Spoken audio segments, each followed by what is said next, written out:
We all want to do more damage in our games. Maybe it's to finally get that 4K badge, or maybe you want to get more kills, win more fights, or just simply win more games. The more damage output you can achieve safely, the key word being safely, the more likely you will be able to achieve these things. But like with anything, if you fly too close to the sun, you will get burned, significantly reducing the opportunity to actually achieve more damage in your games. So today I've got 5 tips to not only help you deal more damage, but to help you do it safely and more effectively. But first, if you really want to deal more damage and get more in-depth guides, make sure to head over to the GameLeap website, where we have literally hundreds of guides to help you improve faster. Guides covering fundamentals, advanced movement techniques, advanced legend tutorials, gameplay breakdowns, and so much more. If you actually want to learn fast and become insane at the game, I highly recommend you join the GameLeap family to get instant access to all these in-depth guides by checking out the link in the description below. Alright, for our first tip, it's warming up. Now, I know I say this a lot, but it's with good reason. You should never, ever underestimate the power of warming up before you play, and it's more than just for having better aim. Warming up, more importantly, has critical effects in regards to your physiological states, which translates to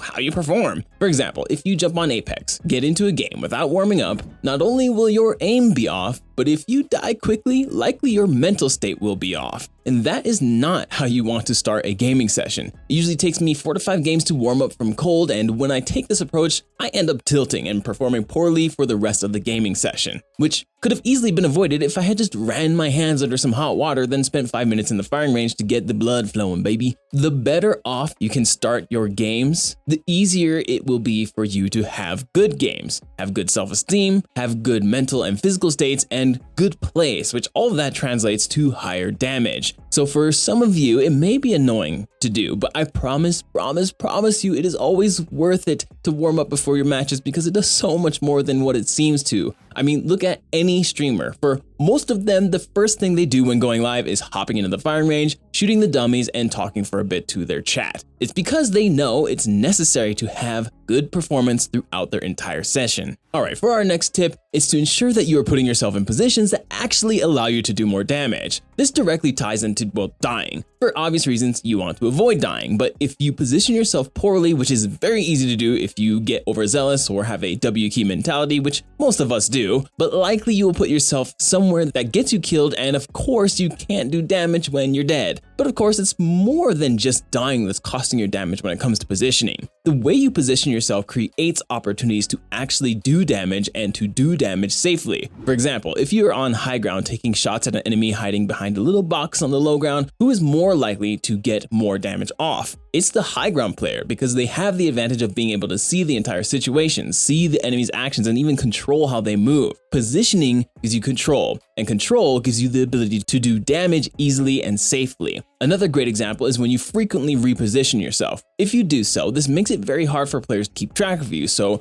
if you poke out of a corner they don't expect, well, that allows you to take shots at them before they have the chance to even react. And it's always going to be much easier to hit your shots when you are not being shot at yourself. But if you position yourself in open areas or are very predictable in the way you move and are constantly taking those 50-50 fights, then you are always going to be getting shot at, making it much harder to accurately get that damage out. Now, don't get me wrong, I'm not saying to not play aggressive. There is a way to frequently reposition that creates a ton of pressure while also keeping you safe, and the better you can do this, the more opportunities you will create for yourself to actually do more damage. Next up, it's using meta weapons. Guns such as the R301, Car SMG, Mastiff, Eva, Flatline, Volt, and as much as I hate to say it, but the Charge Rifle, the G7, the Wingman. You have to ask yourself, are you likely to do more damage with the R301 or the Hemlock? It's likely going to be the R301. I mean, there's a reason why everyone uses it, and it never goes into the care package. If they did that, there would be an uproar. Using meta weapons just makes doing damage in an efficient way so much easier, and the less variables you have in your games, the easier it is going to be for you to achieve whatever it is you're trying to achieve with anything. With that said, you should of course also use weapons you are very comfortable with. I am a firm believer in trying to diversify and learn new weapons, but if you are going for damage particularly, then you gotta use the cream of the crop to make the booty drop, you feel me? And that's booty as in loot, not loba. Get your mind out of the gutter, silly goose. If your determined goal is to go for damage, then absolutely use meta weapons you are most comfortable with. If you prefer a flatline over the R301, then use the flatline. I should also point out that sometimes we can have this shift in the way that we aim without realizing missing it. So if you normally use the flatline and are finding that you're missing your shots for no real apparent reason, try changing up the gun you are using. Of course, it should be still one you're comfortable with, but sometimes we just need to get away from stagnation to thrive. Now, our next tip actually plays off our last tip, and that's using long-ranged weapons. Weapons like the cringe rifle and the G7 are extremely good for taking shots at a safe distance and easily farming damage, especially the charge rifle. It is so easy to hit shots with it and farm damage, it's not even funny. Beauty of this is that you can do a ton of damage consistently without having to deal with up-close fights or positioning as much, and that takes away most of the hard work. Like I said, the less variables you have, the easier it is going to be for you to achieve this, especially on open maps like the Broken Moon and Stormpoint, where it's so easy to just shoot people who are trying to rotate or who are busy in a fight with someone else. So yes, if you're strictly going for damage, one of the best things you can do is just find a decent sniper or long-range weapon, stay at a distance while your team sort of handles the close and mid-ranges, and in this case, you can even change it up and use things like the 30-30 or triple take because the concept is the same. In fact, some of my best games have been when I was using the 30-30, but the obvious meta choices are going to be the G7 and charge rifle if you really want to make things easier for yourself. Which I should point out, if you are going to do this, particularly in ranked, then you should probably use a support legend. If you're an aggressive player and want to take this approach, then Loba is a fantastic option for this. She actually pairs extremely well with snipers because you can do things like ping items and pillboxes you see through your scope, and you can also easily reposition to basically anywhere you want with your tactical, meaning you can constantly take high ground, which is perfect for a sniper. And not only that, but you can loot without having to move much either. So if you're using the charge rifle, then you can easily stock up on ammo because that thing chews through ammo like crazy without even actually having to go and expose yourself to these closer range fights. Now, for our final tip, it's playing with a 3-stack. Fact of the matter is that when you 3-stack with your friends, it is significantly easier to get more damage out. Communication allows you to coordinate better and have less unpredictability in your games. The more predictable things are, the easier it will be for you to do more damage. Not to mention, it keeps everyone on the same page, so if they know you are sniping, they can play around your playstyle to ensure better success. Because it's a team game. Come on, we gotta work as a team, guys.